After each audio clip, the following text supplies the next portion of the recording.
কৌশিকী অমাবস্যা বছরে 12টি অমাবস্যার মধ্যে একটি বিশেষ গুরুত্বপূর্ণ অমাবস্যা এবং এই অমাবস্যা তিথির কিন্তু বিশেষ গুরুত্ব রয়েছে, কারণ এই অমাবস্যা তিথিতেই স্বয়ং বামাখ্যাপা সিদ্ধি লাভ করেছিল। তো এই অমাবস্যা তিথিতে ধর্ম, অর্থ, কাম, মোক্ষ অর্থাৎ আপনার মনের সকল ইচ্ছে পূরণ করতে এই দুটি কাজ অবশ্যই করুন। অত্যন্ত শুভ ফল প্রাপ্তি হবে এবং সকল মনস্কামনা পূর্ণ হবে। কি করতে হবে?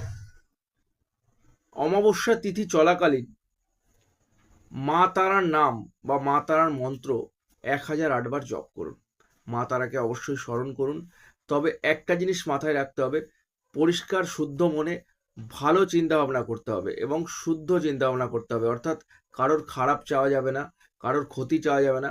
সঠিক চিন্তা ভাবনা নিয়ে যদি কাজটি করতে পারেন 100% ফলাফল মিলবে। এবং 2 নাম্বার, এই দিন অবশ্যই 108 জবা ফুলের মালা নিন, মায়ের গলার পরিয়ে নিজের মনস্কামনা জানান। আপনার মনস্কামনা 100% পূরণ হবে। যদি ভিডিওটা ভালো লাগে অবশ্যই সকলের সাথে শেয়ার করুন।